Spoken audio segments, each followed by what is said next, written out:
Bismillahirrahmanirrahim. Assalamualaikum warahmatullahi wabarakatuh. Waalaikumsalam warahmatullahi wabarakatuh. Alhamdulillahirabbil alamin. Assalatu wassalamu ala asrafil anbiya wal mursalin sayyidina Muhammadin wa ala alihi wa sahbihi ajma'in. Amma ba'd. Pertama-tama mari kita panjatkan puji syukur kita kepada Allah Subhanahu wa taala atas limpahan rahmat dan nikmatnya kepada kita semua hingga pada pagi hari ini kita dapat berkumpul di majelis kesayangan kita, majelis Nurul Rahmah. Pada pertemuan kali ini kita sudah kedatangan guru kita, Al-Ustadz Mustafa Haris. Syukur Ustaz sudah datang. Terima kasih. Apa kabar? Alhamdulillah. Alhamdulillah. Baik, pada pertemuan kali ini kita akan mengadakan dua sesi, yaitu sesi pertama tausiah yang akan disampaikan oleh Ustadz Mustafa Haris. Kemudian dilanjutkan dengan sesi yang kedua, yaitu sesi tanya jawab yang nanti kita harapkan partisipasi dari para pemirsa hadirin untuk dapat mengajukan pertanyaan dan yang insya Allah akan dijawab oleh guru kita Ustadz Mustafa Haris. Untuk itu tidak panjang lebar, waktu dan tempat kami persilahkan. Tafadhol Ustadz. Terima kasih. Bismillahirrahmanirrahim. Assalamualaikum warahmatullahi wabarakatuh. Waalaikumsalam warahmatullahi wabarakatuh. Alhamdulillah wassalatu wassalamu ala Rasulillah. Asyhadu an la ilaha illallah wahdahu la syarikalah wa asyhadu anna Muhammadan abduhu wa rasuluhu la nabiyya ba'dah. Allahumma salli wa sallim ala sayyidina Muhammadin wa ala alihi wa sahbihi wa man nasara wa walah, amma ba'd. Alhamdulillah, puji syukur kepada Allah Subhanahu wa taala, di kesempatan kali ini kita kembali berkumpul dalam rangka mengharap ridha Allah Subhanahu wa taala dalam sebuah bentuk kajian. Kajian ini kita maksudkan untuk memperdalam pengetahuan kita agar ibadah kita semakin berkualitas. Karena pengetahuan atau ibadah yang kita lakukan tanpa dibarengi dengan pengetahuan yang memadai, maka ibadah kita nilainya berkurang. Maka pada kesempatan kali ini, kembali kita berkumpul di tempat ini dalam rangka itu. Mudah-mudahan para pemirsa sekalian yang hadir, yang menyaksikan acara ini senantiasa dalam naungan rahmat dan ridha Allah Subhanahu wa taala. Amin, amin. Baik para hadirin hadirat sekalian, kajian kita pada kali ini, saya membawakan sebuah tema agama dan pengetahuan tentang agama. Apa yang membedakan agama dengan pengetahuan tentang agama? Agama yang Allah turunkan kepada nabinya, kepada rasulnya, adalah agama yang konkret, yang universal, yang tujuannya sama-sama kita ketahui adalah mengharapkan sesuatu yang mulia. Tujuan beragama itu agar manusia menjadi semakin mulia, menemukan kemanusiaannya. Lalu apa bedanya agama dengan pengetahuan agama? Pengetahuan agama itu adalah sesuatu yang sampai kepada kita. Kalau tadi agama adalah sesuatu yang sampai kepada Rasul dan para nabinya, melalui para utusan Tuhan, melalui malaikatnya disampaikan kepada Rasul dan nabinya. Namun pengetahuan agama yang ada di kita adalah pengetahuan agama yang belum tentu sama. Agama yang diturunkan oleh Allah Subhanahu wa taala kepada nabi, kemudian yang sampai kepada kita itu belum tentu sama. Karena memang akhirnya bisa kita saksikan contoh-contoh yang kita bisa lihat dalam fenomena sekarang. Orang sama-sama beragamanya, agama Islam, tapi perilaku atau apa yang mereka lakukan berbeda. Apa yang membedakan? Padahal agamanya sama, Qur'annya sama. Hadisnya mungkin juga bisa sama. Itulah yang dinamakan dengan agama itu sangat berbeda dengan pengetahuan agama.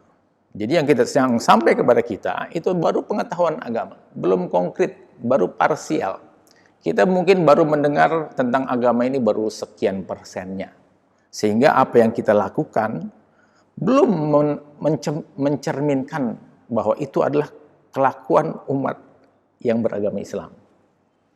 Nah, maka sangat disayangkan sekali ketika orang yang sebenarnya mengetahui agama itu baru parsial, sudah mengklaim bahwa apa yang dibawanya itu adalah bentuk daripada manifestasi agamanya.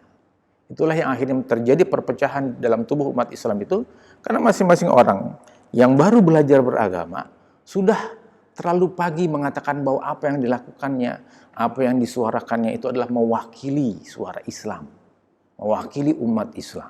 Itulah yang akhirnya masing-masing pihak yang berbeda dengan mereka saling menyerang bahwa merekalah orang yang paling mewakili Islam. Sementara pihak lain pun nggak mau didahului oleh orang yang mengatakan itu dan mengatakan bahwa oh kamilah yang mewakili Islam.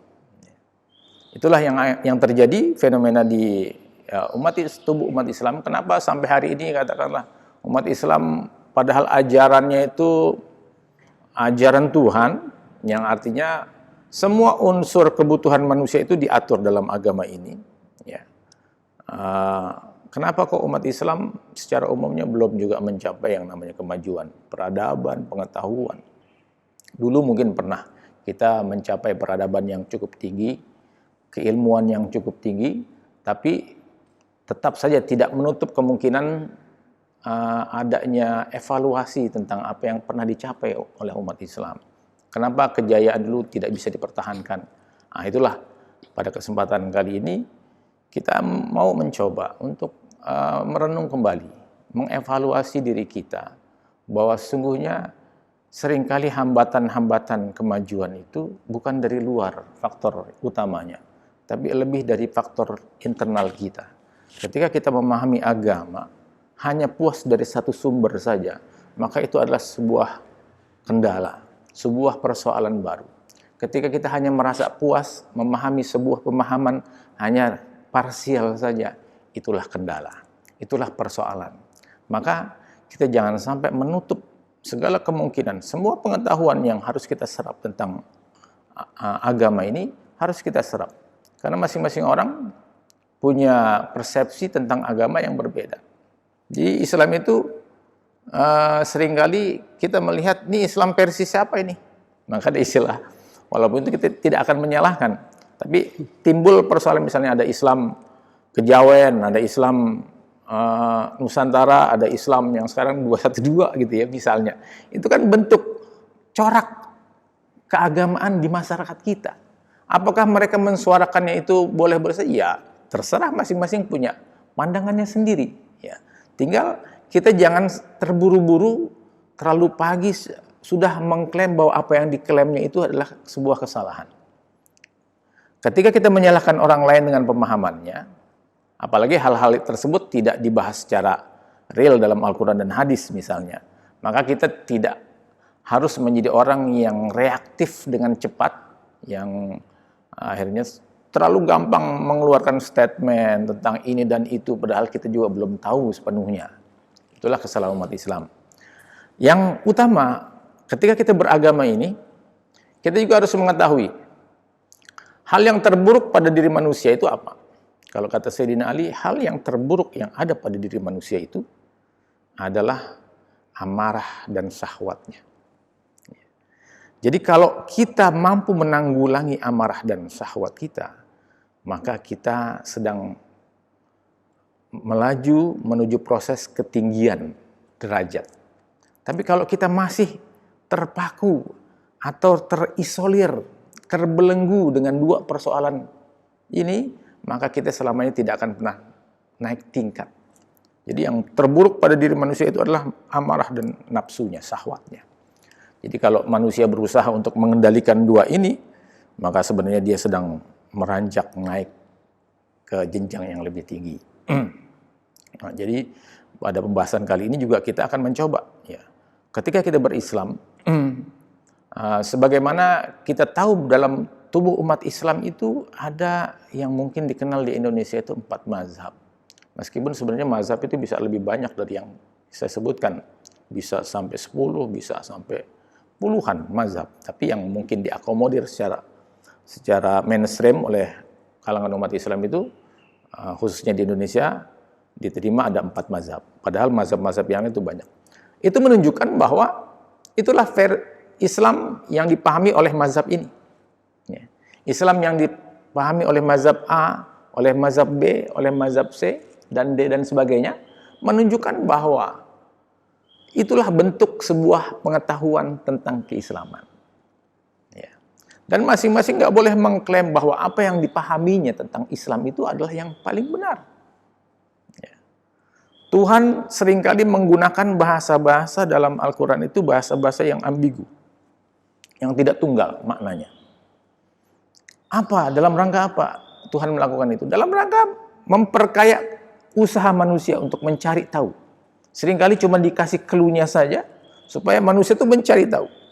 Terjadilah perbedaan-perbedaan pemahaman.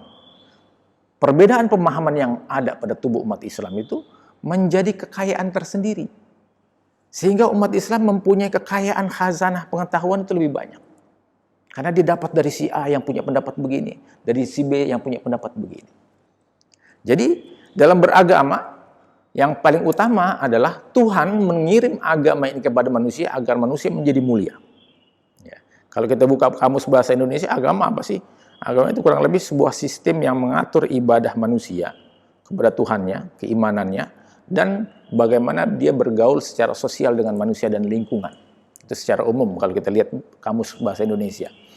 Secara agama, secara Islam, ya agama adalah hal yang mengatur manusia kepada Tuhannya dan juga kepada manusia. Hablum minallah wa hablum minannas. Nah, karena memang ini tidak terlepas dari persoalan antara Tuhan dengan manusia, maka kita nggak boleh mentang-mentang, kalau orang Betawi bilang mentang-mentang ingin mendirikan atau melaksanakan perintah Tuhan, aturan-aturan sosial kita labrak. Tuhan tidak menghendaki itu. Kalau kita lihat contohnya misalnya, dalam Al-Quran itu disebutkan kurang lebih ada 3 fungsi kita diciptakan oleh Tuhan. Wa ma khalaqtul jinna wal insa illa liya'budun. Kemudian inni ja'ilun fil ardi khalifah. Kemudian wa ma arsalnaka ila rahmatan lil alamin. Jadi 3 fungsi manusia ketika Allah ciptakan untuk beribadah. 1, untuk menjadi khalifah, pemimpin yang mengatur, untuk menebarkan kasih sayang ke segenap alam. Ini 3 hal ini nggak boleh saling tumpang tindih. Ketiga hal ini malah justru harus saling mendukung. Ketika dia sedang mau mencoba melaksanakan perintah Tuhan, dia harus ingat bahwa ada hak-hak makhluk lain yang nggak boleh dilanggar hanya gara-gara kita ingin melaksanakan ibadah. Sampai istilahnya haram hukumnya kita membaca Al-Quran di tengah malam. Kalau bacaan kita itu mengganggu orang yang sedang tidur. Karena malam itu waktunya buat kebanyakan adalah untuk orang tidur. Silakan kamu berasik masuk dengan Tuhan, tapi jangan sampai mengganggu orang lain. Fenomena-fenomena yang terjadi di kita itu seringkali kita lihat di video, misalnya ada orang sholat di tengah jalan. Ya Bu ya, Pak, ada orang sholat di tengah jalan. Orang yang lain mungkin mau memperingati juga sungkan. Tapi kalau nggak diperingati yang seperti ini juga mengganggu orang lain. Kok kayak tidak ada tempat untuk sholat. Ya. Jadi sangat miris sekali kejadian-kejadian yang kita bisa saksikan. Menggambarkan itulah tingkah pola umat beragama. Macam-macam. Dan tingkah pola umat beragama yang parsial tadi, yang sepotong atau yang personal, nggak boleh kita jadikan sebagai patokan bahwa ini mewakili umat Islam. Tapi dia bagian dari umat Islam itu, ya. Itulah salah satu contoh sebagian kita masih memahami agama itu secara parsial. Seringkali hayalan dirinya yang lebih dominan, yang mengatur dia bagaimana beragama. Bukan tuntunan agama yang sebenarnya. Jadi makanya dalam ranah kita belajar agama itu, ya kita nggak boleh reaktif terhadap perbedaan. Ya. Misalnya kalau kita lagi sholat bareng-bareng, kalau sudah sholat berjamaah, ya sudah kita harus sibuk dengan diri kita kepada Tuhan. Jangan malah menyibukkan diri kita dengan orang kiri kanan kita. Ini sholatnya sama nggak dengan saya? Ya. Kalau kita sibuk seperti itu, kita sebenarnya tidak sedang beribadah kepada Tuhan. Kita pengen hadir sebagai orang yang menghakimi orang lain. Padahal belum tentu juga apa yang kita lakukan sepenuhnya lebih benar dari orang yang kita koreksi. Nah, itulah makanya bedakan antara agama dengan pengetahuan agama. Ya. Apa yang kita rasakan, apa yang kita dapat, itu baru bagian dari pengetahuan agama. Belum agama sepenuhnya. Ada nggak orang yang berani mengklaim bahwa apa yang dibawanya itu adalah manifestasi dari agama sepenuhnya? Tidak. Kalau ada orang yang berani mengatakan itu, semakin kelihatanlah bahwa dia memang kurang literasi, ya, kurang membaca. Sekian banyak perbedaan dalam agama itu yang diabadikan dalam buku-buku ilmiah, itu menunjukkan bahwa agama atau Islam yang khususnya yang sedang kita anut ini adalah agama yang mengakomodir segala macam perbedaan selama tidak bertentangan. Karena pada prinsipnya tidak semua yang berbeda itu bertentangan. Ya. Misalnya contoh, saya bisa menjawab satu pertanyaan yang sama dengan jawaban yang berbeda-beda. Ketika misalnya contoh, saya ada di Mekah misalnya, kemudian orang bertanya sama saya, Anda tinggal di mana? Saya jawab, saya tinggal di Indonesia. Kemudian ketika saya sampai di Indonesia, ada lagi pas sampai di bandara, orang bertanya, Anda tinggal di mana? Saya tinggal di hutan kayu. Sudah sampai di hutan kayu, ada yang tanya lagi, hutan kayunya di mana? Saya tinggal di Nanas. Sampai di Nanas, ada yang tanya lagi, tinggal di mana? Nanas 3. Pertanyaannya sama, ya, tapi saya bisa menjawab dengan jawaban yang berbeda, ya, dan tidak saling bertentangan. Sementara dalam tubuh umat Islam seringkali ketika kita melihat perbedaan dianggapnya sudah bertentangan.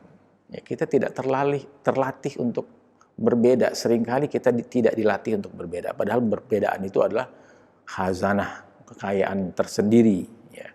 Dengan adanya perbedaan bahasa, perbedaan pemahaman, maka semakin banyak khazanah pengetahuan yang bisa kita tahu. Ya. Kayak misalnya dalam Al-Quran itu disebutkan perempuan itu mengalami masa haid, ya. Mengalami masa haid. Sebutan dalam masa haid dalam Al-Quran itu menggunakan bahasa yang ambigu, ya. Pengertiannya antara bersihnya itu setelah sudah tidak haid atau bersihnya itu setelah dia mandi, ya. Kan bersih itu bisa bersih dari keluarnya haid, bersih juga bisa berarti suci, ya. Dan kalau sudah suci berarti dia sudah mandi, ya. Itu penggunaan kalimat-kalimat yang ambigu dalam Al-Quran itu menunjukkan bahwa Tuhan saja sangat fleksibel.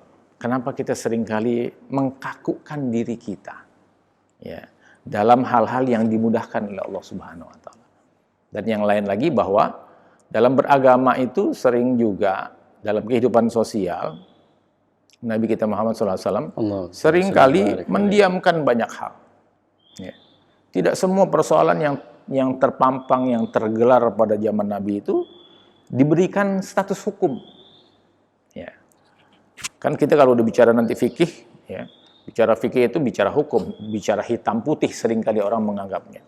Ini hukumnya apa? Haram atau halal, atau mubah atau makruh. Padahal sebenarnya banyak hal-hal yang tidak disikapi oleh Nabi Muhammad. Ya. Itu menunjukkan bahwa disitulah keluasan agama. Disitulah kesempatan kita mengimprovisasi hal-hal yang ada dalam tubuh kita. Karena pada hakikatnya beragama itu kan harus menggunakan 2 dalil. Ya. Dalil nakli dan dalil akli. Ya. Dua-duanya harus sinkron. Ya.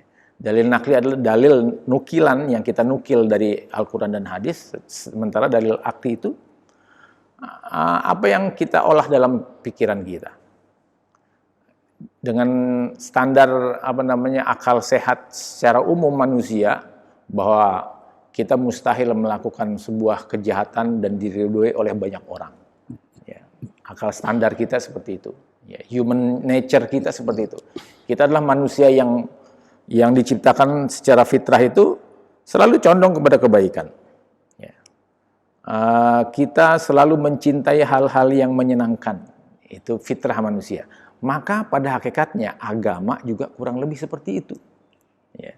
Agama dengan akal itu pada hakikatnya tidak bertentangan. Meskipun sebagian orang mencoba mempertentangkan, wah ini akal-akalan, nah, itu udah akal-akalan, udah beda lagi. Ya. Pada hakikatnya agama dengan akal itu tidak bertentangan. Kalau misalnya sekilas terjadi perbedaan pandangan dan orang menganggapnya pertentangan, bukan pertentangan. Pada hakikatnya ilmu kita saja yang belum sampai pada pengetahuan itu. Sehingga kita menganggap bahwa wah ini bertentangan dengan akal sehat. Bisa jadi bukan bertentangan dengan akal sehat, tapi pengetahuan kita yang belum sampai kepada hal tersebut. Jadi jangan buru-buru ya kita mengklaim sesuatu yang pada hakikatnya kita baru mencoba mempelajari. Itulah makanya saya mengatakan bahwa ada perbedaan yang signifikan antara agama dengan pengetahuan tentang agama. Apa yang sampai kepada kita, apa yang sampai kepada mereka itu baru parsial agama.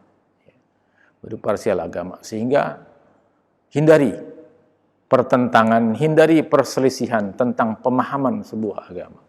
Makanya disebut fikih itu kan fikih paham, ya, pemahaman. Jadi apa sih maknanya pemahaman? Interpretasi. Ya. Jadi interpretasi A dengan interpretasi B itu tentu berbeda. Dan silakan berbeda. Selama Tuhan tidak melarang secara qat'i, secara tegas, kita nggak berhak untuk melarang orang lain. Ya. Jadi dalam kaidah beragama itu kan kita yang penting hifzun nafas, hifzuddin, ya. Di antaranya itu kita selama mampu menjaga jiwa, kemudian agama, kemudian harta, itu yang diakomodir oleh agama. Ketika kita beribadah, jangan sampai kita meruntuhkan norma-norma kehidupan yang sudah difitrahkan oleh Tuhan. Karena alam ini juga sebenarnya adalah ayat Tuhan. Ya. Akal kita juga sebenarnya ayat Tuhan. Dalil yang Tuhan titipkan kepada manusia. Agar ketemu nih antara perintah Tuhan dengan akal yang sudah dititipkan oleh Tuhan, ketemu dalam sebuah ajaran yang mengajarkan kebaikan. Mungkin pembukaannya seperti itu, ya, secara garis besarnya. Mari beragama secara dewasa lagi, lebih dewasa lagi dalam beragama. Bahwa apa yang kita tahu saat ini itu masih sangat sedikit sekali dari pengetahuan tentang Islam. Ya. Nah, karena kita baru tahunya sedikit, ya udah jangan terlalu ngoyo tentang pendapat kita. Ya. Karena kita sadar, kalau kita sadar kita baru tahu sedikit, ya jangan terlalu banyak ngomentarin hal-hal yang tidak kita ketahui. Jangan terlalu nafsu melihat perbedaan orang dalam beragama. Agar tujuan dari beragama yang sangat mulia itu tidak dikotori oleh kita-kita yang kurang pengetahuan. Mungkin demikian Ustaz, kajian singkat dari kesempatan ini. Mudah-mudahan itu bisa mengawali hal-hal yang mungkin akan nanti bisa ditanyakan pada forum ini. Demikian Ustaz, kurang lebihnya saya mohon maaf. Wabillahi taufiq wal hidayah. Wassalamualaikum warahmatullahi wabarakatuh. Waalaikumsalam warahmatullahi wabarakatuh. Subhanallah, dalam sekali paparan dari Pak Ustadz. Jadi sangat dalam dan sangat luas, di mana perbedaan adalah memperkaya hasanah kita dalam beragama dan bermasyarakat. Memasuki sesi yang kedua, yaitu sesi tanya jawab. Kami mohonkan untuk partisipasi dari para pemirsa hadirin untuk dapat mengajukan pertanyaan. Ada pertanyaan pertama, Ustaz. Apa hukum arisan dalam Islam? Monggo silakan Pak Ustaz. Arisan. Kita bikin arisan yuk. Arisan itu sesuatu yang kejadiannya mungkin baru sekarang-sekarang ya. Artinya kalau kita menanyakan sesuatu yang belum pernah terjadi di zaman Nabi, itu memang sesuatu yang kembali kepada dasar hukumnya, bahwa ini kan prinsip arisan itu apa sih prinsip arisan?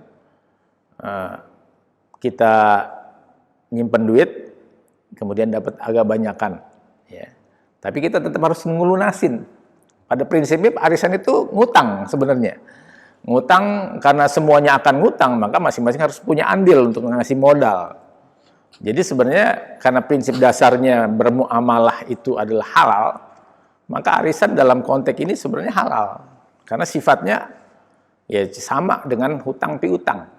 Kalau kita dapat nyimpen 100.000, dapatnya 1 juta, ya. Itu bukan berarti kita langsung dapat 1 juta, karena kita masih punya beban untuk melunasi yang 900. Ya. Sejauh itu tidak berjangka terlalu panjang, yang mengakibatkan inflasi, ya. Misalnya kita bikin arisan sampai 20 tahun, ya, 20 tahun itu inflasi, ya. Nanti uang kita yang dapat sekarang dengan yang dapat nanti beda nilai. Yang sekarang dapatnya bisa beli mobil misalnya, besok cuma ban mobil doang, ya. Jadi selama itu disepakati, ini tidak akan inflasi yang berlebihan. Kalau misalnya turunnya Rp1, Rp2 masih dianggap wajar. Harga telur ketika kita mulai pertama arisan sama ketika orang terakhir dapat arisan, harganya masih sama. Ya, kurang lebihnya itu dianggap masih wajar. Dan itu tidak ada yang merasa dirugikan. Tapi dalam kajian fikih selalu saja pendapat-pendapat yang kontemporer ini selalu ada yang sepakat, ada yang tidak sepakat, ada yang membolehkan, ada yang memakruhkan, ada yang menganggap ini membuka peluang kita untuk berhutang. Sementara kita kan nggak seharusnya berhutang, ya. Nggak seharusnya muluk-muluk pengen punya ini dan itu. Biasanya orang punya ngikut arisan tuh karena pengen beli sesuatu, tapi duitnya nggak cukup, maka ikut arisan karena dia dapat tarikan gede, nanti dicicil, ya. Jadi yang memakruhkan itu pendapatnya seperti itu, karena memancing kita untuk berhutang, ya, berhutang kepada orang lain. Kan tidak ada jaminan bahwa nanti pada putaran kesekian kita masih ada, ya, masih punya duit, ya, itu pertimbangannya, ya. Makanya arisan juga harus disepakati oleh keluarga nih, karena nanti bisa jadi ini udah kita cuman kebagian bayarin tunggakannya doang, anak-anaknya udah kebagian tunggakannya doang, sementara yang arisan ibunya udah belanja segala macem, ya. Tahu-tahu wallahu alam ceritanya namanya umur, tahu-tahu misalnya nggak ada, akhirnya kebagian ahli warisnya nggak mau. Nah itu mungkin salah satunya yang memakruhkan begitu, Ustaz. Ya, kenapa dimakruhkan oleh sebagian yang mendapat bahwa ini punya polemik, punya peluang, ya, untuk menjadi sebuah mudorot, ya. Meskipun tetap sebagian lagi, ini kan malah sebenarnya justru membantu orang yang nggak mampu untuk punya kemampuan. Ya. Bagi kontraktor, ya, kontraktor maksudnya orang yang suka ngontrak gitu Pak ya, yang belum punya rumah sendiri, mungkin dia dengan ikut arisan akhirnya bisa beli rumah, nyicil rumah, ya, dengan harga yang cukup gitu ya. Jadi kurang lebih seperti itu kalau kita bicara tentang arisan. Kalau kita bicara fikih, sekali lagi, kalau sudah berani masuk ke ranah fikih, maka kita harus berani berbeda. Jadi jangan, kalau kita sudah sok-sokan masuk ke ranah fikih, kita kekeh dengan pendapat kita, itu berarti sama saja kita nggak berani dengan konsekuensi berbeda. Kalau kita sudah mau main bola, harus tahu konsekuensinya. Kalau ngegolin, kita akan dielu-elukan. Tapi kalau kita gol bunuh diri, kita akan dicaci maki dan dibully. Di dalam permainannya pun, kita nanti akan bisa ditackle, ditendang, salah tendang, dan sebagainya. Itu salah satu resiko main bola. Ya. Maka ketika kita masuk ke ranah fikih, resikonya akan menghadapi berbagai macam perbedaan pandangan. Yang itu semua harus kita hargai. Jadi kalau bicara fikih, itu ya bicara perbedaan. Karena namanya fikih itu pemahaman, interpretasi. Jadi begitu Ustaz kurang lebih jawaban. Ya mungkin dari maslahat dan mudaratnya tadi mungkin yang ada satu tambahan mungkin silaturahmi ya kan Ustaz. Ya, antara Ada manfaatnya nilai ada sisi itu ya. nilai silaturahmi. Ya. Itu buat yang pada lunas, Pak. Buat yang kurang-kurang bayarannya malah dimusuhin. Iya. Ya. Ya, baik. Terima kasih. Kita masuk ke pertanyaan yang selanjutnya, nomor 2. Untuk pertanyaan kedua yaitu berupa video kiriman dari jamaah yang sudah masuk ke redaksi kami. Mari kita saksikan video berikut ini. Assalamualaikum Pak Ustadz. Pak Ustadz, saya punya pertanyaan. Apakah kredit motor itu termasuk riba? Mohon penjelasannya Pak Ustadz. Terima kasih. Assalamualaikum warahmatullahi wabarakatuh. Baik, para hadirin hadirat sekalian, bicara tentang kredit, ya. Kredit itu memang di Indonesia cukup populer. Sampai ada film Setan Kredit, ya. Itu saking populernya kredit di Indonesia. Mungkin sebagian besar kita juga pelaku kredit. Ya. Namun kalau sudah berani nanya, hukumnya apa nih kredit, riba apa tidak? Ya. Ini berani nih nanggung resikonya. Kalau dia tahu mau ditinggal, kalau misalnya nggak boleh ditinggalkan. Kan seringkali kita nanya doang pengen tahu, tapi pas sudah tahu tetap aja kredit misalnya.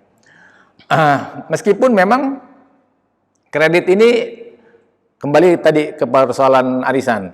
Kalau udah masuk ranah fikih, itu adalah ranah yang debatable, ya, yang multi interpretasi. Ya. Jadi ada nanti sebagian orang yang menganggap apakah kredit itu riba? Ada yang mengatakan tidak, ada yang mengatakan riba. Ya.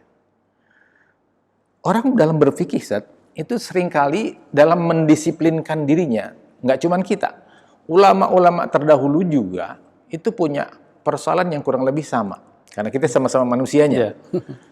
Ada orang yang sangat ketat beragama, ada orang yang sangat fleksibel beragama, betul nggak, Ustaz? Iya, Yeah. betul itu. Betul. Ada orang yang sangat ketat dalam hukuman fikih, oh ini nggak boleh. Yeah.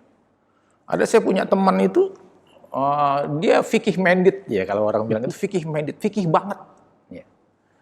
Kalau misalnya habis wudhu itu, jalanan yang dilewatinya harus bersih banget dan dia harus menjamin kebersihannya. Sampai dia sibukkan diri dulu untuk ngepel. Sangat berhati-hati. Sangat berhati-hati. Ya. Ada orang yang santai aja. Selama dia tidak tahu secara langsung bahwa itu ada najis, maka dia tidak punya tugas untuk mengetahui itu najis atau tidak.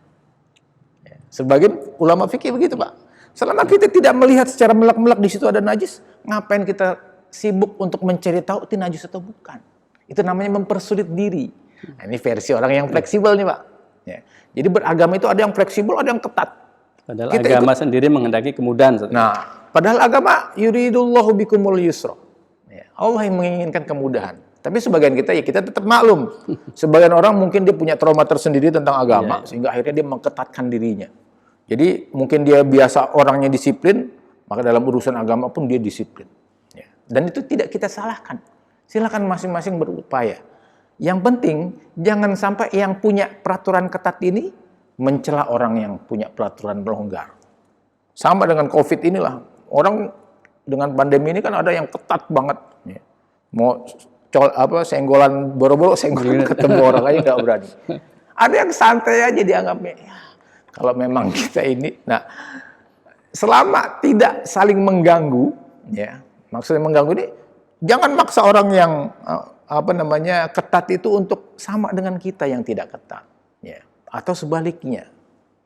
Selama tidak saling mengganggu secara fisik, itu silakan berbeda, ya itu urusannya. Nah masalah kredit ini, sebenarnya kan yang dijadikan masalah ini riba ya, masuk nggak kategori riba? Meskipun sebenarnya saat kita butuh waktu yang cukup panjang nih ngomongin riba, karena nanti ada macam-macam riba, riba jual beli, riba utang piutang. Sesi bahasan berikutnya. Tapi cuman secara umumnya, secara garis besar saya akan mengatakan bahwa ada sebagian ulama yang mengatakan bahwa bunga bank itu tidak semuanya riba. Ya. Jadi ada yang mengatakan yang namanya bunga bank ya riba, tapi ada juga sebenarnya tidak semua bunga bank itu riba. Bagaimana penjelasannya? Sedikit mungkin saya kasih keterangan. tentang masalah inflasi tadi. Ya. Kita minjem sekarang, ya, uang 10 juta, kemudian kita harus lunasin 10 tahun yang akan datang. Lama banget 10 juta 10 tahun. Ya. Kurang lebih gitu sebagai contoh. Ya. Nah, ketika akhir masa kita perlunasan, itu nilai yang kita dapat di awal waktu kan memang berbeda, karena ada inflasi. Ya. Inflasi inilah yang akhirnya ditutupi dengan bunga bank. Ya. Jadi pihak bank juga nggak mau rugi, semuanya harus mendapat keuntungan. Maka ditakar sesuai dengan pengalaman, dengan alam ekonomi di Indonesia begini-begini, maka dia menentukan. Ya. Istilahnya rating bunganya, ya. Istilahnya bunga bank itu sekian persen, ya. Itu pun kebijakan itu kan sebenarnya berbeda-beda antar bank, ya. Walaupun dari pusatnya secara umum ditentukan kisarannya, tapi masing-masing bank menentukan berbeda. Nah, oleh sebagian ulama yang mungkin versinya tadi ketat itu meratakan semua bunga bank haram. Sementara tadi ulama yang fleksibel, ya, menganggap ini ada celah. Kenapa harus ada bunga bank? Gimana caranya dia menggaji karyawannya misalnya? Kalau kita tidak ngambil upah jasa. Ya. Jadi orang yang menghalalkan ini dianggapnya karena tidak semua bunga bank itu dianggap masuk kategori riba. Tapi memang semua riba itu haram. Ya. Tapi kan kita masukkan antara riba dengan bunga bank itu apa sesuai? Penterjemahan riba adalah bunga bank. Ya, itu debatable. Ada perbedaan pendapat. Apakah yang namanya riba itu adalah bunga bank? Sementara secara bahasa misalnya riba itu adalah kelebihan kalau dalam bahasa fikihnya. Sesuatu yang lebih. Ya. Artinya secara definisinya kita minjem 10.000, bayarnya misalnya 12.000, ya, dalam waktu yang singkat. Ya, di situ ada kelebihan, ya. Itu yang namanya riba secara umum, ya, kita ketahui, kita mengambil kelebihan. Tapi dalam konsekuensi bermuamalah di era modern seperti ini, ya, maka kita juga nggak bisa menutup kemungkinan orang-orang bank juga nggak mau lah kalau misalnya dia orang Islam sepenuhnya bermain riba. Ya. Kecuali dia memang udah nggak punya cita-cita mati, ya. Nggak mikirin mau riba mau enggak, ya. Tapi secara umum umat Islam pasti mikirin kalau ini riba dia nggak mau, ya. Maka sebagian orang pasti akan berupaya untuk mencari jalan temu supaya jangan terlibat dalam praktek riba. Maka akhirnya diadakan misalnya bank syariah, ya. Bank konvensional untuk supaya menghindari hal-hal yang diharamkan tadi. Tapi oleh pakar ekonomi syariah ada juga yang mengatakan sama aja konvensional sama syariah. Ya.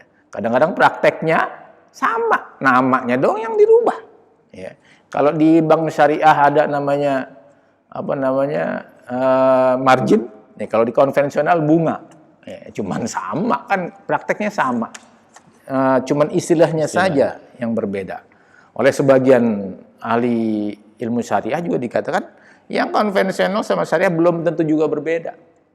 Kalau belum tentu juga berbeda, belum tentu juga sama.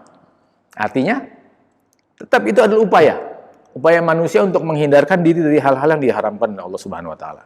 Jadi dalam hal ini mau pakai yang mana, masing-masing ada rujukannya. Mau yang menghalalkan atau yang mengharamkan, ya. Di antaranya misalnya gini, yang mengharamkan karena ini sudah melibatkan pihak ketiga. Ya. Kita kredit motor nih misalnya, ya. Kredit motor kan berarti kita ngutang, Pak. Iya. Ya. Ngutang sama dealer. Ya. 2,5 tahun. 2,5 tahun. Dealer ini kan nggak cuma satu motor yang dijual. Ada puluhan, ratusan mungkin.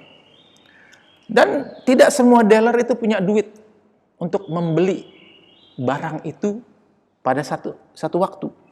Maka dia gandeng pihak lain, pemodal, untuk bayarin dulu itu barang. Artinya, si dealer ini punya utang punya barang yang sebenarnya belum menjadi hak milik dia. Ya. Kita menjual barang yang bukan hak milik kita, tidak sepenuhnya milik kita, itu nggak boleh. Ya. Kalau sudah menjadi milik, baru kita jual boleh. Tapi kalau itu masih separuh, ini separuh punya saya, nih separuh punya orang lain, itu nggak boleh. Ya. Itu yang orang yang mempunyai pemahaman, ya ulama yang mempunyai pemahaman bahwa kredit itu juga haram, karena pada hakikatnya dia melibatkan pihak lain.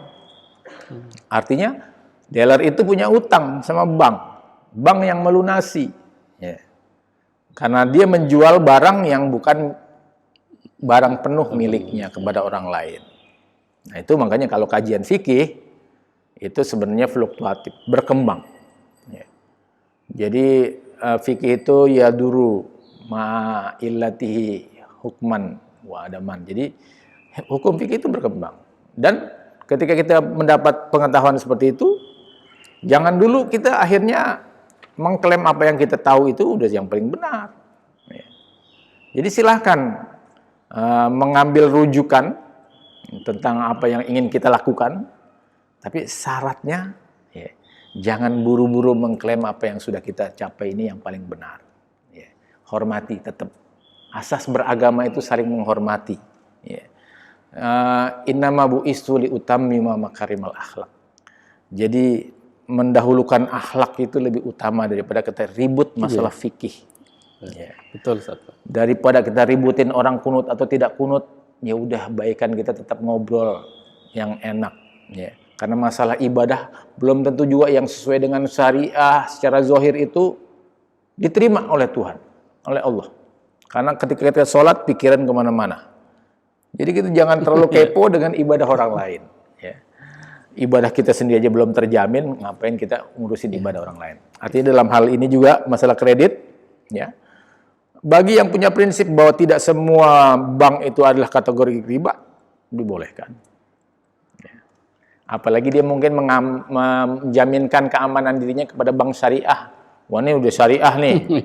Kalau sampai masih berbau riba, yang salah bukan kita, Bu. Ya. Tapi dia yang sudah memberikan jaminan kepada kita, percaya pada dia. Ya.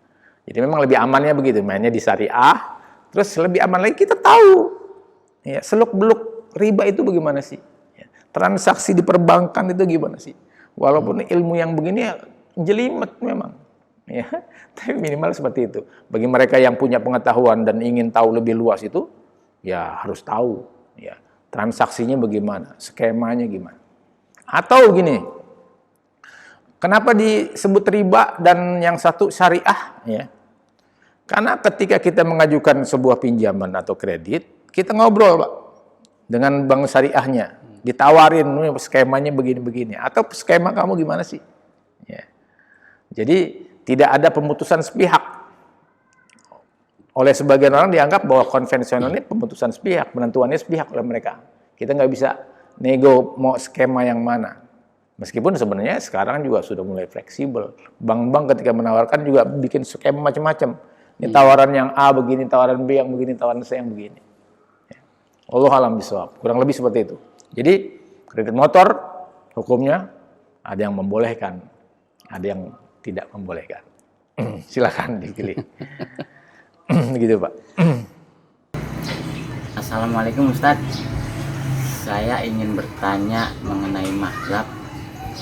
Untuk menjalankan syariat Islam itu apakah kita harus bermazhab? Terima kasih Ustaz. Assalamualaikum. 3, bagaimana Ustaz tentang pertanyaan ini? Silahkan Ustaz. Ini masalah mazhabnya. Jadi bermazhab dalam Islam, kalau kita tahu bahwa mazhab itu mulai ada dalam sejarah Islam itu kapan? Yang kita tahu mazhab yang mungkin kita kenal adalah mazhab Hanafi, ada mazhab Maliki, ada mazhab Syafi'i, ada mazhab Hambali. Ini kalau kita lihat tahun kelahiran para ulama ini tahun berapa? Ya. Jadi rentang waktunya antara para imam mazhab yang kita sebut tadi dengan zaman Nabi itu kurang lebih 200-an tahun. Ya.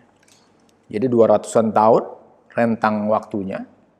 Lalu pertanyaannya, kalau dalam beragama itu harus bermazhab, ini orang-orang yang lahir sebelum tahun ini bermazhabnya kepada siapa? Ya. Jadi makanya dalam kajian fikih sebenarnya kembali kepada persoalan pendapat itu nanti akan berbeda. Tugas kita lah mencari tahu mana pendapat yang lebih mendekati kebenaran. Ya. Pendapat yang lebih mendekati kebenaran itu dicapai setelah kita maraton mencari pengetahuan, baca sana sini, membandingkan kiri kanan, ya. Dengan segala di-sharing, diargumentasikan dengan orang-orang yang lebih pintar. Ya. Ya. Tapi memang buat orang awam, memang lebih aman bermazhab. Ya. Ya, karena dia nggak tahu Al-Quran perintahan aqimus sholah wa atuz zakah. Nabi bilang solu kama ra'aitumuni usolli, salatlah kalian sebagaimana aku salat. Tetap saja ketika cuman itu, ini kan Al-Quran, aqimus sholah, Allah perintah aqimus sholah, dirikan sholat. Kemudian Nabi bilang solu kama ra'aitumuni usolli, salatlah kalian sebagaimana aku salat. Di zaman kita nggak bisa bagaimana caranya? Ya.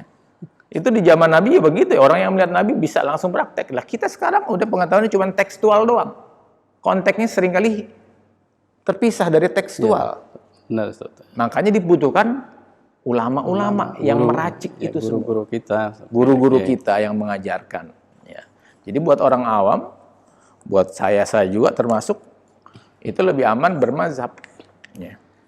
Katakanlah kalau dalam beragama, orang yang lebih pintar itu yang bertanggung jawab terhadap orang yang nggak tahu. Ya. Udah apa?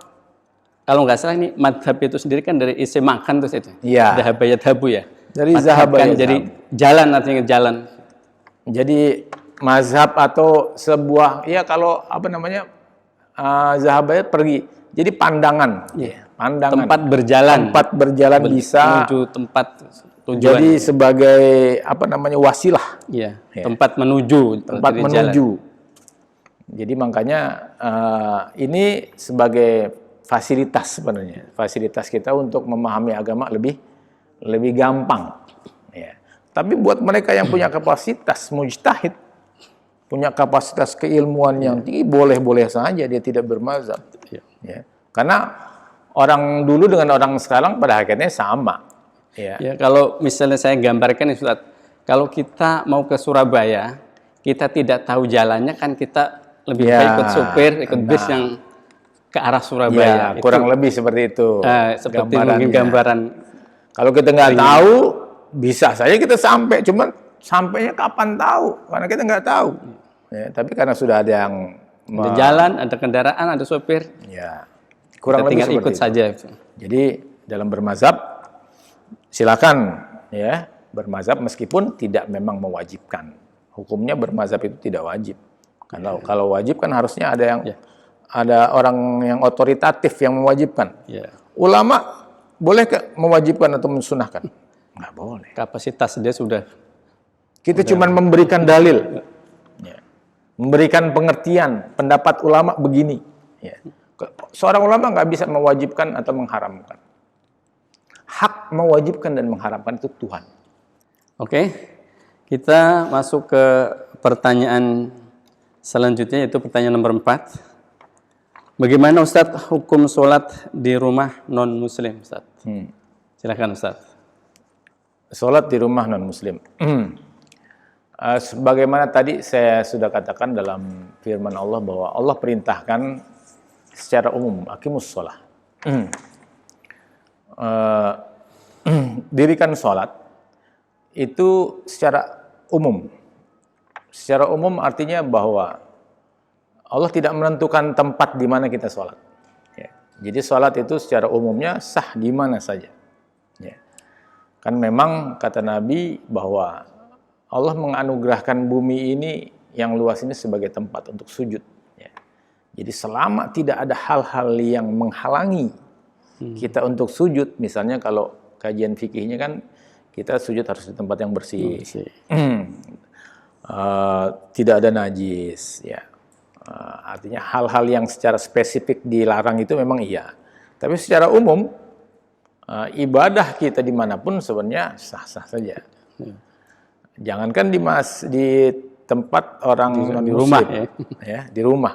Mungkin di gereja saja kadang-kadang dibolehkan. Ya, selama memang tidak ada najis yang kenapa dibolehkan? Mungkin ya kembali lagi tadi macam-macam pendapat ya. Karena sebenarnya pada zaman sahabat dulu juga ada kejadian yang seperti itu. Jadi artinya sebagian ulama itu memakruhkan, kembali lagi memakruhkan. Ya. Sebagian lagi membolehkan. Jadi hukum sholat di rumah non muslim itu ya boleh. Boleh saja Ustaz ya. Yang penting di situ bersih, nggak ada najis. Unsur-unsur dari itu terpenuhi yang penting. Ya, berikutnya pertanyaan kelima Ustaz. Pertanyaan terakhir mungkin ya. Adakah sholat qobliyah Jumat dan bagaimana hukum melaksanakan sholat 2 rakaat pada saat khatib berkhutbah? Sholat qobliyah. Secara umum sholat 5 waktu itu ada qobliyahnya. Secara umum. Ya. Khusus untuk sholat Jumat ini, ya kalau kita pakai pandangan misalnya sebagian ulama, kembali lagi tadi itu, ya kalau ke ranah fikih itu akan selalu ada pendapat yang pro, ada yang kontra. Tadi kan secara spesifik misalnya, ada nggak sholat qobliyah sebelum Jumat? Ada. Ya. Yang mengatakan ada itu juga punya landasan. Yang mengatakan tidak ada juga ada landasannya. Ya. Jadi kurang lebih begini ceritanya. Jadi ada sahabat yang melihat Nabi datang ketika azan, ya, kemudian sholat Jumat, kemudian Nabi naik ke atas mimbar, kemudian azan. Ya. Jadi dalam hadis itu diceritakan bahwa Nabi langsung pas datang, duduk di atas mimbar. Terus kapan Nabi sholat qobliyahnya? Ya. Nah, kita harus pahamin kejadian itu bisa jadi hanya sebuah kejadian. Ya. Artinya timingnya baru sekali atau 2 kali. Di lain waktu nanti bisa jadi Nabi Muhammad sholat dulu. Ya. Kemudian baru naik mimbar. Ya. Jadi seringkali Nabi itu makanya banyak. Kenapa ada perbedaan pendapat? Bisa jadi karena itu tadi. Dalam hal ini Nabi melakukan sholat sunat. Dalam kesempatan yang lain tidak. Lawang sifatnya sunnah. Ya. Kalau Nabi selalu melaksanakan malah akhirnya dikhawatirkan seperti wajib. Kenapa juga taraweh misalnya Nabi tidak lakukan terus-menerus? Karena beliau khawatir ini akan nanti dianggap wajib. Makanya Nabi cuma beberapa hari. Marah-marah, ngapain kamu sholat sunnah di rumah? Kata Nabi. Jadi Nabi melakukan itu bisa jadi pada kesempatan ini Nabi melakukan. Tapi pada kesempatan yang lain Nabi tinggalkan. Dalam rangka upaya untuk menegaskan bahwa ini memang sunnah. Ya. Jadi hukumnya ada yang membolehkan dan ada yang melarang. Ya. Terus tadi hukum sholat ketika khotib sudah berkhutbah. Selama gini. Pada hakikatnya ketika kita sudah masuk, kalau khotib itu kan sebenarnya dalam rangka dia menyampaikan nasihat. Ya. Kan yang namanya khotib itu tujuannya yang menyampaikan risalah, menyampaikan nasihat. Pada kesempatan misalnya begini, kalau kita dalam adab bermajlis, kalau sudah ada majlis, ya, taklim, ya, terus kita datang terlambat, ya sudah langsung duduk. Adab majlis seperti itu, jangan kita udah datang terlambat terus kita sholat. Itu dalam adab majlis. Ya. Apalagi tadi masalah khotib sudah berdiri, ya sebaiknya dia langsung dengarkan. Ya. Kalau dia mau maksa juga, ya mungkin jatuhnya makruh saja. Tapi Ustadz, kalau dalam keadaan seperti ini baru datang, kita kan tahiyatul masjid Ustadz. Iya, betul. Itu kan tahiyatul ini berarti kan jadi masjid, ada istilahnya ada sesuatu yang utama, ada yang lebih utama. Ya. Ada yang prioritas, ada yang lebih prioritas. Ya. Kalau lagi sepi-sepi, ya, ketika datang kita ke tempat ibadah, masjid, mushola, iya bagus salat tahiyat. Tapi ketika sudah ramai, ya, acara sudah mau dimulai, ya, kadang-kadang mungkin salat kita tahiyatnya malah mengganggu orang lain. Apalagi misalnya tipe khotibnya yang panasan misalnya. Ya. Ada makmum jamaah baru datang sholat, dia sudah khotib, ya. Kemudian sholatnya di depan mimbar lagi kan begitu. Ya, itu jadi akhirnya mengganggu secara ininya, secara adabnya. Secara hukumnya ada juga hukumnya yang membolehkan. Jadi ceritanya begini, dalam beberapa hadis yang saya baca itu, jadi suatu hari ada seorang Nabi sedang khutbah, kemudian orang datang, kemudian Nabi tanya, kamu sudah sholat belum? Ya. Ya. Belum ya Rasulullah. Ya udah sholat dulu 2 rakaat. Itu yang saya membayangkan gimana ceritanya Nabi sedang khutbah, kemudian menanyakan orang yang baru datang udah sholat 2 rakaat belum? Sebagai qobliyah. Kemudian Nabi mempersilahkan. Itu hadisnya ada juga yang seperti bisa itu. qobliyah, bisa tahiyatul masjid, Ustaz. Bisa tahiyatul masjid, bisa qobliyah. Ya. Jadi ketika sudah bicara kajian fikih, memang ya kajian fikih itu memang lebih cocoknya dikaji dalam ranah ilmiah, Pak. Ilmiah, ya. Ya, ranah ilmiah. Kalau dalam penyampaian risalah seperti ini, orang cenderung memang menghindari hal-hal yang sifatnya ikhtilaf, ya, ikhtilaf, karena memang tujuan maqasid syariah itu, tujuan kita bersyariat ini yang utamanya itu adalah tadi menjaga akhlak. Ya. Jangan sampai urusan-urusan pernak-pernik kita, masalah pengen sholat dan sebagainya, mengganggu akhlak umum. Ya.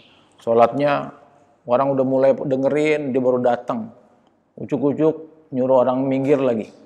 Sholat di depan imam misalnya, di depan khotibnya, ya kan? Nah, itu berarti namanya udah lebay kan begitu. Nah, yang seperti itu harus kita hindarin. Hal-hal yang maslahat itu lebih utama daripada yang pribadi. Kalau kata Quraisy Shihab itu, saya pernah dengar istilahnya kemanusiaan itu lebih didahulukan daripada keberagamaan. Ya. Kemanusiaan itu lebih didahulukan daripada keberagamaan. Artinya apa? Contoh yang diambil misalnya ketika kita mau sholat, air yang kita mau pakai buat wudhu itu cuman segitu-gitunya doang. Terus di samping kita ada anjing yang kehausan. Apakah kita tetap akan pakai air tersebut untuk wudhu atau kita berikan kepada anjing yang kehausan? Kalau bicara tadi kemanusiaan itu lebih utama, kita serahkan dulu kepada anjing. Karena wudhu kita bisa diganti dengan tayamum. Ya, jadi ada hal-hal yang prioritas yang harus kita dahulukan. Jadi kalau dalam beragama, kita jangan mentang-mentang ingin melakukan ibadah, kita ganggu orang. Ya. Seperti kita lagi sholat, Ustaz, ada ular yang membahayakan, kita pinggirkan. Membahayakan kemanusiaan. Manusia. Mungkin kitanya berani, mungkin kitanya kebal. Tapi tetangga kita kan bisa jadi enggak. Ya. Sama COVID ini. Ya. Mungkin kitanya kebal. Kan? Karena orang lain mungkin punya pengetahuan kita takut. Yang punya sakit-sakitan. Jadi secara umum beragama ya seperti itu. Kalau seandainya orang semua punya kelonggaran hati untuk melihat perbedaan ini sebagai sebuah kekayaan. Indah sekali beragama itu. Jadi tidak saling menyalahkan, tidak saling menghakimi orang lain. Kalau kita sekarang menghakimi orang lain, maka untuk apa kiamat itu didirikan? Yaumul Hisab didirikan. Ya. Yaumul Hisab didirikan dalam rangka untuk melunasi hal-hal yang belum lunas di dunia ini. Yang di dunia belum tersentuh hukum. Belum tersentuh hukum, nanti di akhirat. Begitulah kurang lebih jawaban saya tentang ini. Dan jawaban ini sifatnya tetap parsial. Maksudnya ini hanya sebuah pendapat yang tidak menjamin bahwa pendapat ini adalah benar. Yang paling benar. Begitu, Ustaz. Ya, terima kasih. Itulah para pemirsa pertemuan pada pagi hari ini.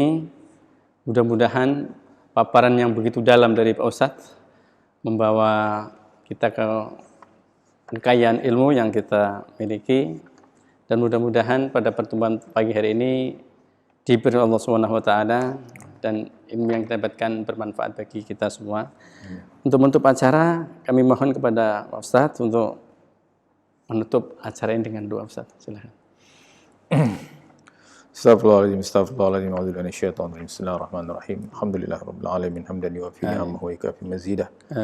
Ya Rabbana lakal hamdu wa lakal syukru kama yanbaghi li jalali wajhikal karim wa li 'azimi sultanik. Subhanaka la nuhsi sanan 'alaika anta kama asnaita 'ala nafsik. Falakal hamdu hatta tarda wa lakal hamdu idza radita, lakal hamdu ba'da ridha. Allahumma salli wa sallim ala sayyidina Muhammadin wa ala ali sayyidina Muhammad. ربنا ظلمنا أنفسنا وإن لم تغفر لنا وترحمنا لنكونن من الخاسرين ربنا لا تزغ قلوبنا بعد إذ هديتنا وهب لنا من لدنك رحمة إنك أنت الوهاب ربنا هب لنا من أزواجنا وذريتنا قرة أعين واجعلنا للمتقين إماما ربنا آتنا من لدنك رحمة وهيئ لنا من أمرنا رشدا ربنا آتنا في الدنيا حسنة وفي الآخرة حسنة وقنا عذاب النار وتوفنا مع الأبرار يا عزيز يا رحمن يا رب العالمين فلسبحان ربك رب العزة عما يصفون وسلام على المرسلين الحمد لله رب العالمين. Baik para pemirsa, sampailah kita di penghujung acara ini. Untuk itu acara ini kita tutup bersama-sama dengan baca hamdalah. Alhamdulillahirabbil alamin. Billahi taufiq wal hidayah. Assalamualaikum warahmatullahi wabarakatuh. Waalaikumsalam warahmatullahi wabarakatuh.